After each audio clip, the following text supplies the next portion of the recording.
An administration official tells CBS News that almost all children who were separated from their families and are in Customs and Border Patrol custody will be reunited by Friday. The announcement comes as President Trump increases his rhetoric against Democratic lawmakers. In a series of tweets Friday morning, the president accused Democrats of, quote, obstructing efforts to pass what he said was comprehensive immigration legislation. In another tweet, the president continued to slam Democrats, but also said Republicans should, quote, stop wasting their time. Mr. Trump suggested GOP lawmakers wait until after November's elections to pass immigration legislation. Now, that is in stark contrast to his statements on passing legislation from earlier this week. That's the Democrats' law. We can change it tonight. We can change it right now. It's so sad.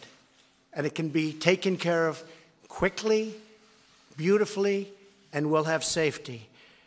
And all we need is good legislation, and we can have it taken care of. It's a very unfair situation, and we're going to stop it. We're going to have laws by the time, as soon as I can do it. So we're going to work very hard with Mike Pence and with everybody else in this room. We're going to work very hard to see if we can solve the immigration problem. Joining me now from Boston is Michael Graham. He is a CBSN political contributor, Boston Herald columnist, and politics editor for NHJournal.com. Michael, thanks for being with us. Let's start with the president. Why the conflicting statements about passing legislation?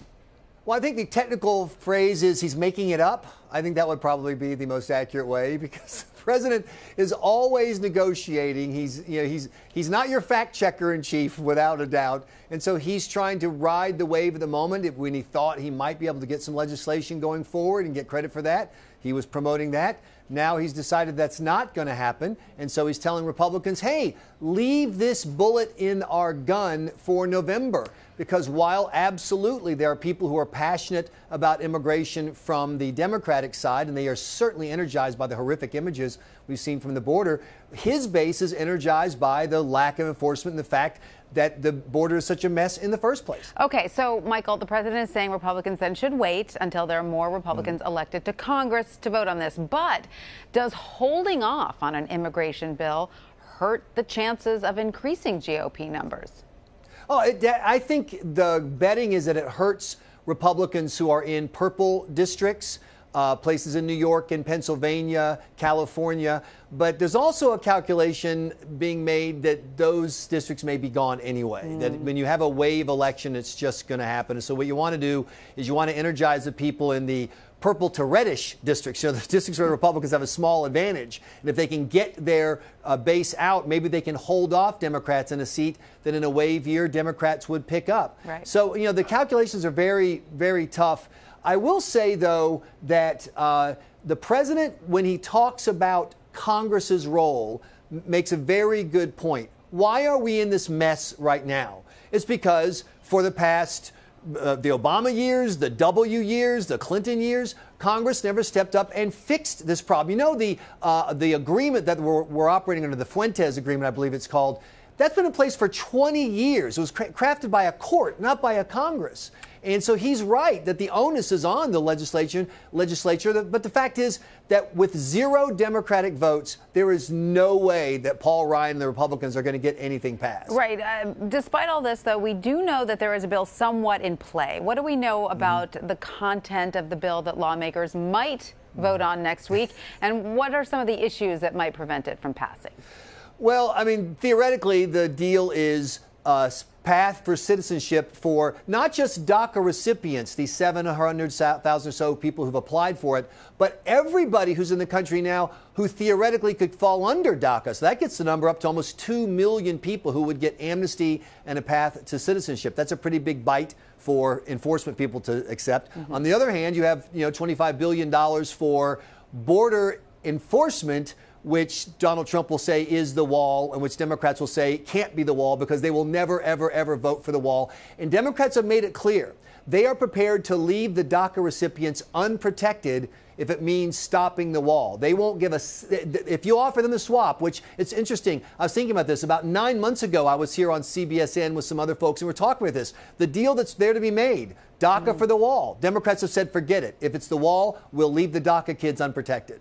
All right, Michael, switching topics now. You have a column coming out Monday on a recent Supreme Court decision which allows states to force shoppers to pay sales tax on online purchases. You say the decision was a surprise, but also tied to a larger issue. Why is that? And it's the larger issue I was just discussing, which is where the heck is Congress? All this stuff. You know, some people were shocked because you had the makeup of the court, the 5-4, had John Roberts siding with the liberals and Ruth Bader Ginsburg siding with the conservatives. So that was kind of strange. But we've known for almost 20 years now that this issue was going to come up. Every 2 years, we hire legislators and pay them. Hey, you want to fix this stuff? And we can have a debate. I happen to think that there is a fairness issue with brick and mortar stores, and so the right thing to do is to charge sales tax, but charge it where the vendor is. In other words, if the business is in New Hampshire, all the customers in the country get 0 sales tax. But if they're in New York, they pay 9%. But whatever the solution is, we hire these people to do it. They don't. It's left to the courts, and then we have this kerfuffle. You have the issue at the border. Same thing. We saw it coming for Obama struggled with this. The Obama administration also separated kids from their parents for a while, trying to come to some resolution here. Where is Congress, and where is this even sense that it's their duty under our constitutional system to do their jobs? Divided government, where you have the legislature, all the stuff we all learned on the kids, the cartoons on Saturday morning, hey, I'm just a bill and all that stuff. We know how this is supposed to work.